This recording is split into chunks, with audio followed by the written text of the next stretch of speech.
The mistake. The discovery that changed everything. Dr. Kalera's tentacles trembled as she reviewed the data for the third time. In her 80 years as the Zynthian Empire's chief scientist, she had never seen anything like this. The numbers on her screen told an impossible story, one that filled her with cold dread. "Check it again," she ordered her assistant. "There must be an error." The young researcher worked his controls nervously. "I have checked it 17 times, Doctor. The readings are accurate. The signal is real." Kalera looked at the display showing a small yellow star in a distant spiral arm of the galaxy. Around it orbited several planets, including one blue world covered in water. That planet was the source of the signal that should never have existed. A warning from the past. The Zynthian Empire had ruled this sector of space for 12,000 years. They had explored millions of star systems and catalogued every civilization they found. Most species were peaceful and joined the Empire willingly. Those who resisted were crushed without mercy. But there was one system they never visited. One yellow star they always avoided. The ancient records called it Sector 7X, and they marked it with the highest level of warning. The records said simply, "Never go there. Never investigate. Never make contact." Nobody knew why anymore. The warnings were so old that the reasons had been lost to time. Some historians thought it was superstition. Others believed there was a dangerous anomaly in that region.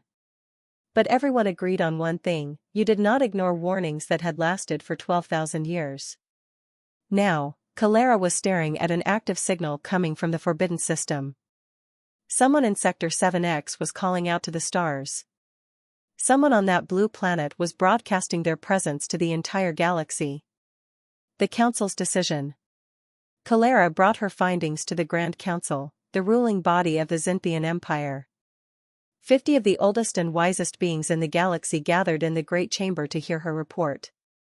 "Honored council members," she began, her voice steady despite her fear. "We have detected intelligent life in Sector 7X. They are broadcasting radio signals into space. They appear to be a young civilization, possibly only a few hundred years into their technological development." The council chamber erupted in shocked whispers. Sector 7X was supposed to be empty, avoided, forgotten. High Chancellor Vorgith raised his hand for silence. He was ancient even by Zynthian standards, nearly 300 years old. His skin was pale gray, and his eyes held the weight of centuries. "Dr. Kalera," he said slowly. "Are you certain of this?" "Yes, Chancellor. The signals are clear. They call themselves humans. Their planet is called Earth." Vorgith's expression darkened. "Humans," he repeated. "That word appears in the ancient texts. It was the reason Sector 7X was forbidden in the first place." He stood and walked to a console, accessing files that had not been opened in millennia. The holographic display showed ancient text, written in a dialect so old that translation was difficult. "This was written 12,000 years ago by our ancestors," Vorgith explained. "It says, we encountered a species in Sector 7X. They call themselves humans. We attempted first contact, but they responded with violence. We attempted conquest, but they fought with impossible determination. We destroyed their cities, but they rebuilt. We killed millions, but billions remained. In the end, we made a decision. We would leave them alone. We would seal their system behind warnings and never return. They are too dangerous. They are too unpredictable. Let them remain isolated, or one day they will consume the galaxy." The council sat in stunned silence. Then, War Commander Thresh stood up. He was young and ambitious, eager to prove himself. "With respect, High Chancellor, that was 12,000 years ago. Our ancestors had primitive weapons and slow ships. We have plasma cannons and faster-than-light travel. These humans may have been dangerous once, but they are broadcasting with radio waves. They have not even reached their own moon yet. They are no threat to us." Other council members nodded in agreement. The old warnings seemed foolish now. How could a species that still used radio waves threaten an empire that spanned 1,000 star systems? The vote. The debate lasted for hours. Some council members wanted to honor the ancient warnings. Others argued that knowledge was more valuable than superstition. In the end, they put it to a vote. The decision was made: they would investigate Sector 7X. They would study these humans from a distance. If the humans proved dangerous, they would eliminate them before they could spread beyond their planet. It was better to act now than to wait and risk a future threat. Dr. Calera wanted to protest, but she was just a scientist. She did not have a vote. She could only watch as the council made what she believed was a terrible mistake. High Chancellor Vorgeth was one of the few who voted against investigation. After the meeting, he approached Calera privately. "Record everything," he told her. "Every observation, every interaction. If our ancestors were right, someone needs to document what happens next. Someone needs to learn from our mistakes." "You think we are making a mistake?" Calera asked. Vorgeth looked at the star chart showing the location of Earth. "I think our ancestors put those warnings in place for a reason. I think we are about to discover what that reason was." The observation begins. 3 months later, a Xinthian science vessel entered Sector 7X. It was a small ship, designed for stealth and observation. They positioned themselves at the edge of Earth's solar system, far from any human detection. For weeks, they watched and listened. They intercepted human broadcasts, studied their languages, and analyzed their behavior. What they found was fascinating and disturbing. The humans were divided into hundreds of separate nations that constantly fought each other. Their history was filled with wars, genocide, and destruction. They had created weapons capable of destroying their entire planet several times over. They poisoned their own air and water. They cut down their forests and drove other species to extinction. "They are killing themselves," one researcher observed. "They will destroy their own civilization before they ever reach the stars." But Dr. Calera noticed something else. Despite all their conflicts, humans also showed remarkable cooperation. They built vast cities. They created beautiful art and music. They sent machines to explore their solar system. They worked together to solve problems that should have been impossible. And they never gave up. No matter how many wars they fought, no matter how many disasters they faced, humans always rebuilt. They always tried again. They had survived ice ages, plagues, and world wars. Nothing seemed capable of stopping them permanently. The fatal error. The observation mission was supposed to last 6 months. But in the 5th month, something went wrong. A junior officer on the science vessel made a critical mistake. He activated a high-powered scanning beam to get better readings of human technology. The beam was only active for 3 seconds, but it was enough. Every radio telescope on Earth detected it. Every astronomer saw it. Every government knew that something artificial had just scanned their planet from space. Humanity knew they were not alone in the universe. And they knew someone was watching them. Dr. Calera watched the human response with growing horror. Within hours, every major nation on Earth went to maximum military alert. Within days, they began sharing technology and information they had kept secret for decades. Within weeks, they had formed a unified planetary defense council. The humans were not panicking. They were not surrendering. They were preparing for war. "We should leave immediately," Calera urged the ship's captain. "We have violated the first rule of observation. We have revealed ourselves. We need to withdraw and report to the council." The captain agreed, but it was too late. As they prepared to leave the solar system, alarms began screaming throughout the ship. "Captain," the sensor officer reported, his voice shaking. "I am detecting missile launches from Earth. Hundreds of them. They are nuclear weapons, and they are heading toward us." "That is impossible," the captain said. "We are beyond their moon. Their rockets cannot reach us here." But the missiles kept coming, their engines burning far longer than any human rocket should be capable of. Somehow, in just weeks, humans had modified their weapons to reach beyond their planet's orbit. The Xinthian ship tried to flee, but it was designed for stealth, not speed. The first nuclear warhead detonated close enough to disable their main engines. The second and third hits destroyed their shields. The fourth missile struck them directly. The science vessel broke apart, tumbling through space. Most of the crew died instantly. Dr. Calera survived only because she was in the reinforced research lab. As emergency systems failed around her, she managed to send one final transmission to the Xinthian homeworld. "We awakened them," she said into the recorder, her voice weak. "The humans know we are here." They struck back immediately. They adapted their weapons in weeks. The ancient warnings were right. Do not engage them. Do not provoke them. Leave Earth alone, or they will destroy us all. Then the transmission ended, and the wreckage of the science vessel drifted silently in the void. The Council's response. 6 months later, the transmission reached the Xinthian homeworld. The Grand Council assembled once more to hear Dr. Calera's final message.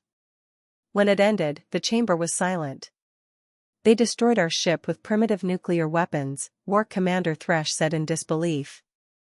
"They should not have been able to reach it. They should not have been able to track it." "But they did," High Chancellor Vorgoth replied. "Just as our ancestors warned us they would. Humans are unpredictable. They adapt impossibly fast. They refuse to accept limitations." "What do we do now?" another council member asked. "If we leave them alone, they will eventually develop faster than light travel. They will expand into space. They could threaten our entire empire." Thresh stood up, his face hard. "Then we must act before they develop that capability. We must eliminate them while they are still confined to their solar system.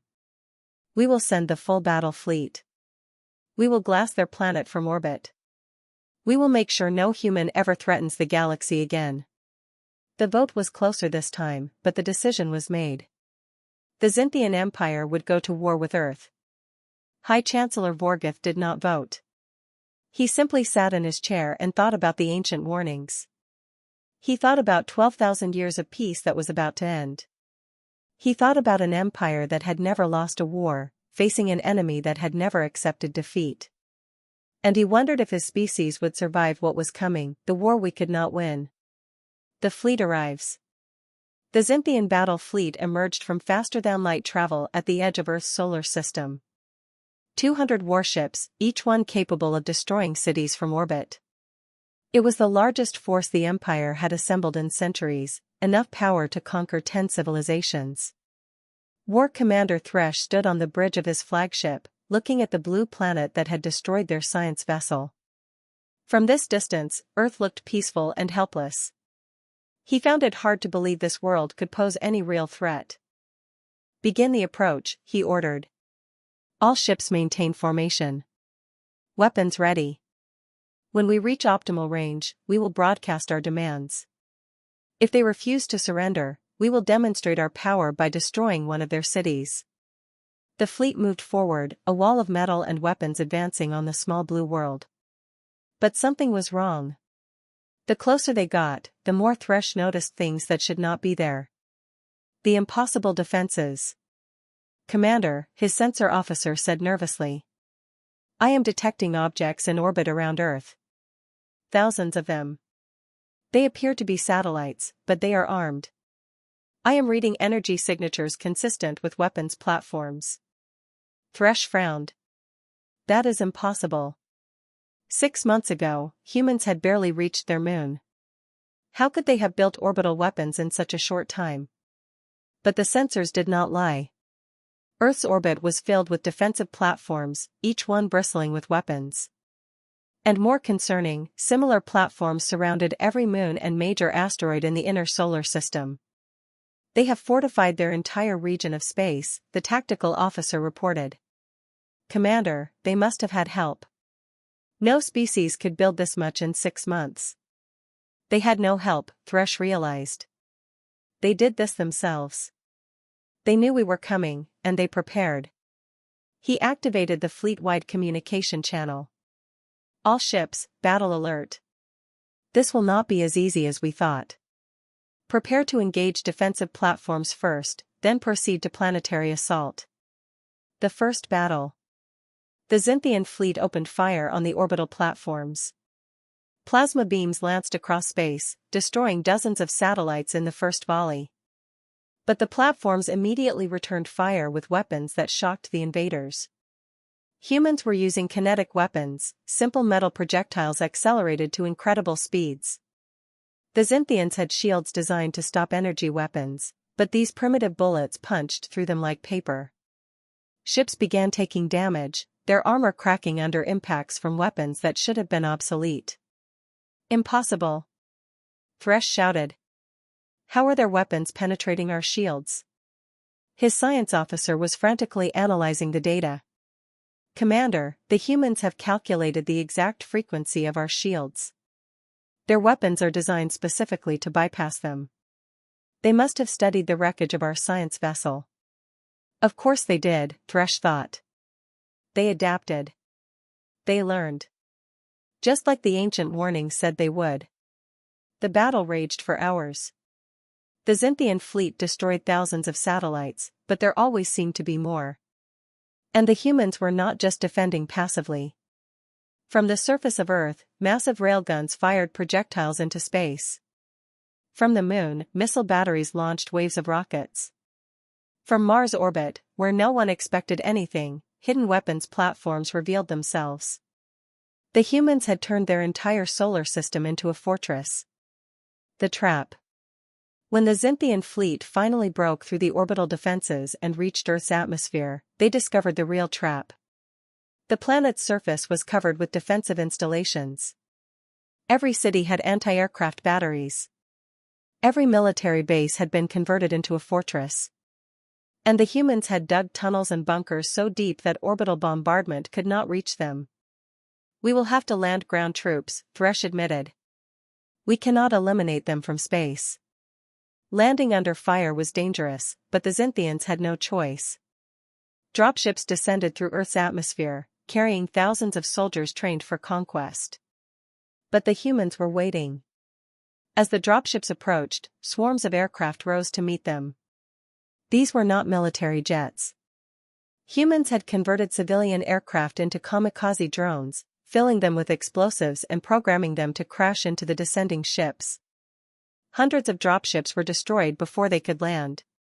Those that did make it to the surface found themselves in a nightmare. The ground war. The Zynthian soldiers were excellent warriors. They had conquered dozens of worlds. But they had never faced anything like human warfare. Humans did not line up in neat formations. They did not follow predictable tactics.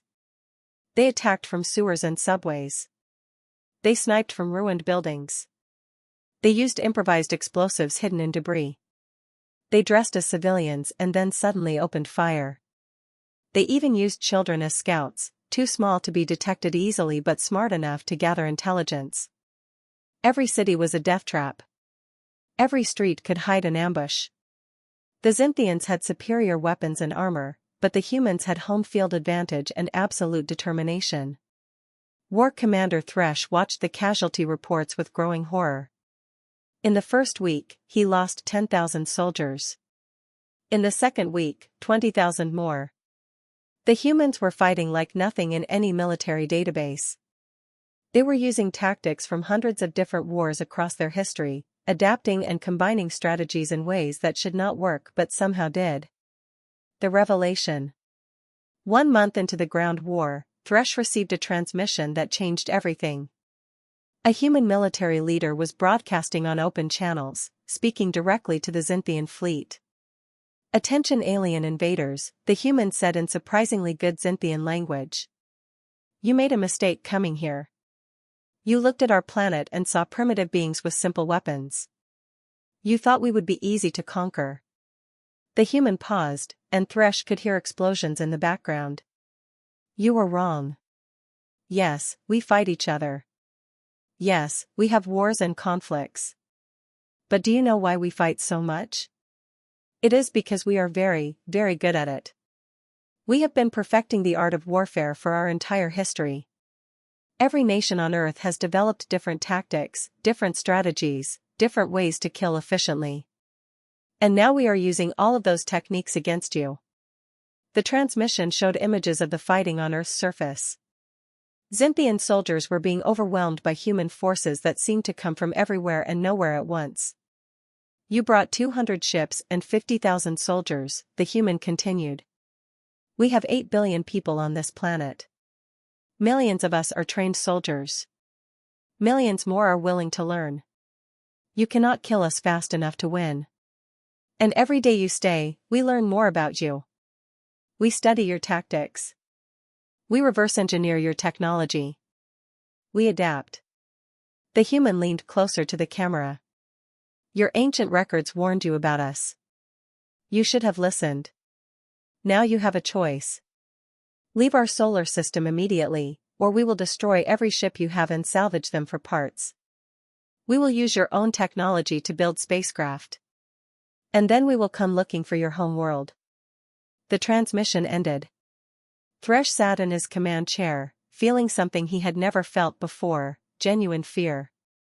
The withdrawal. The debate on the flagship's bridge was brief but intense. Some officers wanted to continue fighting, believing they could still win through sheer firepower. Others pointed out that they were losing soldiers faster than they could deploy them. Thresh made the final decision. We are withdrawing. Order all ground forces to evacuate immediately. We will destroy as much as we can from orbit as we leave, but we will not stay. The evacuation was chaotic. Many Xinthian soldiers never made it back to the ships. Those who did were traumatized, speaking in whispers about the horrors they had seen. The humans fought with a savagery that seemed impossible. They used their own bodies as weapons when they ran out of ammunition. They smiled while dying if they could take an enemy with them. As the fleet prepared to leave Earth's orbit, Thresh ordered a final bombardment. Plasma beams rained down on the planet, destroying cities and burning forests. But even as the planet burned, the humans continued fighting. They launched missiles at the departing fleet. They fired their railguns. They even tried to board Xinthian ships using captured spacecraft. The Xinthian fleet jumped to faster-than-light speed, fleeing from a planet that should have been helpless. The aftermath. The journey back to the Xinthian homeworld took 2 months. When they arrived, Thresh had to face the Grand Council and explain how he had lost nearly a third of his fleet and 40,000 soldiers to a species that barely had space travel. High Chancellor Vorgeth listened to the report in silence. When it ended, he spoke quietly. Our ancestors were wiser than we knew. They recognized something in humans 12,000 years ago that we only discovered now. Humans are not just warriors. They are the ultimate survivors. They have evolved on a planet that tried to kill them in every possible way. Ice ages, plagues, volcanic eruptions, asteroid impacts. Their world threw everything at them, and they endured. They developed adaptability as their primary survival trait. He looked at the assembled council. We gave them a common enemy, and they united instantly. We attacked them, and they learned from every engagement. We destroyed their cities, and they hid underground. We tried to eliminate them, and they multiplied our casualties. We are not fighting a civilization. We are fighting evolution itself. What do we do now? War Commander Thresh asked, his voice hollow. Vorgeth smiled sadly. We do what our ancestors should have done. We leave them alone. We reinforce the warnings around their system. And we pray they do not develop faster-than-light travel before we can prepare proper defenses. And if they do develop it? Then we negotiate. We offer them peace, trade, alliance. Because if we try to fight them again, they will win. Not because they are stronger, but because they never stop trying. They never accept defeat. They are humanity, and they will inherit the galaxy whether we like it or not. Epilogue, 20 years later. 20 years after the failed invasion, a human spacecraft emerged at the edge of Xinthian space. It was small and unarmed, broadcasting a simple message: we come in peace. We wish to talk. The Xinthian response was immediate. High Chancellor Vorgeth, now ancient and near the end of his life, personally greeted the human diplomats. He offered them everything they asked for: technology, trade agreements, star charts of safe routes through the galaxy. In return, humans offered something the Xinthians desperately needed: protection. Earth had spent 20 years building a military unlike anything the galaxy had ever seen. They offered to share it with their former enemies. Why? Vorgeth asked the human ambassador. We tried to exterminate you. Why would you protect us now? The ambassador smiled. Because we learned something from your attack. We learned that the galaxy is a dangerous place. We learned that species need to work together to survive. And we learned that former enemies can become the best allies. She extended her hand in the human gesture of greeting. Besides, you gave us the greatest gift possible. You gave us a reason to unite. You gave us a reason to reach the stars. We should probably thank you for that. Vorgeth took her hand, marveling at the strange creatures who turned every challenge into an opportunity, every enemy into a friend. Humanity had arrived among the stars, and the galaxy would never be the same.